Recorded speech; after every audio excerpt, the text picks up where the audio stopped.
So this is a pretty wild story. XRP, Ripple, the coin and the company, they're both facing heavy criticism right now from a gentleman by the name of Peter Todd. Now, Peter Todd was allegedly deemed to be Satoshi Nakamoto. He's a Canadian Bitcoin developer. He was featured as the most likely Satoshi Nakamoto in an HBO documentary. He has reignited the debate about Ripple XRP. And you guys know a lot of the Bitcoin maxis do not like XRP, right? Like that is what it is. Everybody's not going to love, everything. And especially Bitcoin maxis. They think everything else is a shitcoin, that there's no other utility for anything else out there. Well, you guys know, I think that's nonsense. Bitcoin is king. That's how I believe it.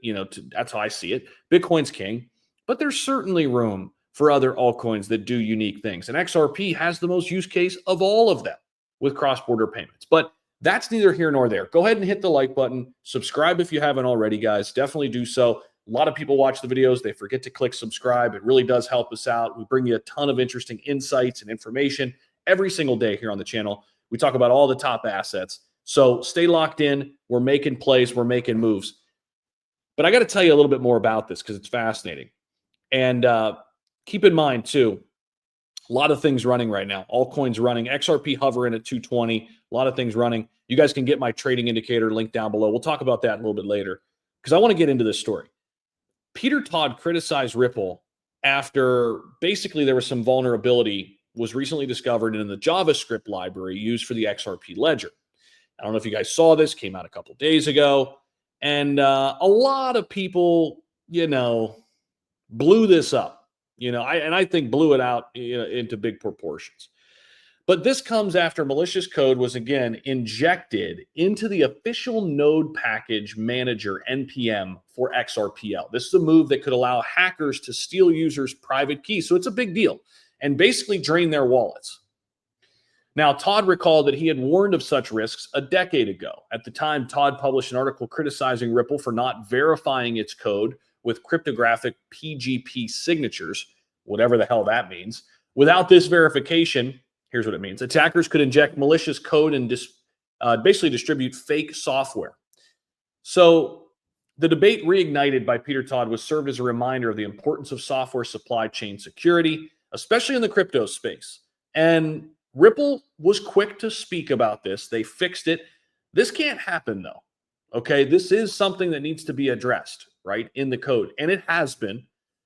And it just goes to show you, though, you give them an inch, they'll take a mile. Anybody who doesn't like XRP, we've got to shut down some of them by making sure everything on the back end is sound, right? I'm not a technical wizard by any means. I'm just a retail investor.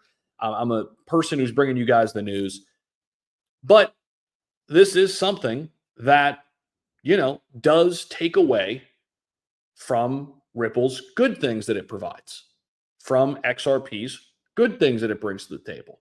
So I'm glad that the issue was resolved. As for Peter Todd being Satoshi Nakamoto, I have no idea.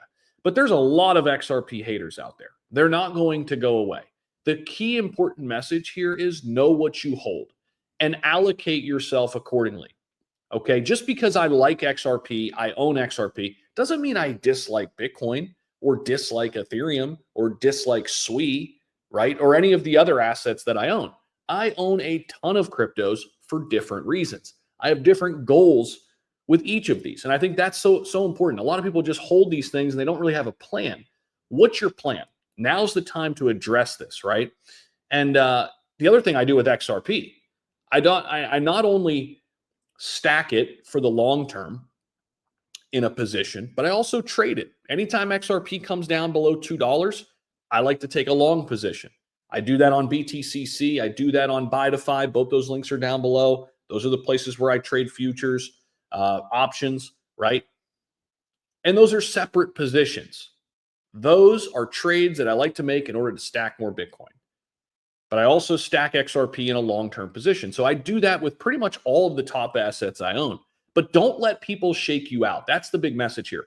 Don't let people criticizing the things you hold completely change your viewpoint. Now, if you hear it from multiple sources and you believe it, and if you change your view on something completely, okay, more power to you. All I'm saying is don't be manipulated out of your positions, right, by other people. Don't just listen to them blindly. So wanted to bring you guys this story. It was kind of fascinating, kind of interesting. We didn't hit a lot on the whole Ripple issue that came up. It has been resolved from what I'm hearing and seeing, right?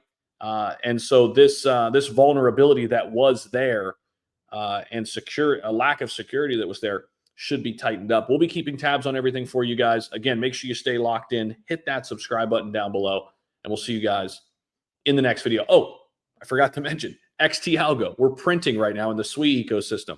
We're printing on a ton of altcoins. XT Algo can help you do it, man. I'm telling you guys straight away. Check it out right now. $1 a day gets you started if you want to make some massive gains in this bull run and during any run, really, any run. There's always something to trade. So check out XT Algo. I walk you through how to use it, and I appreciate you all for watching the video.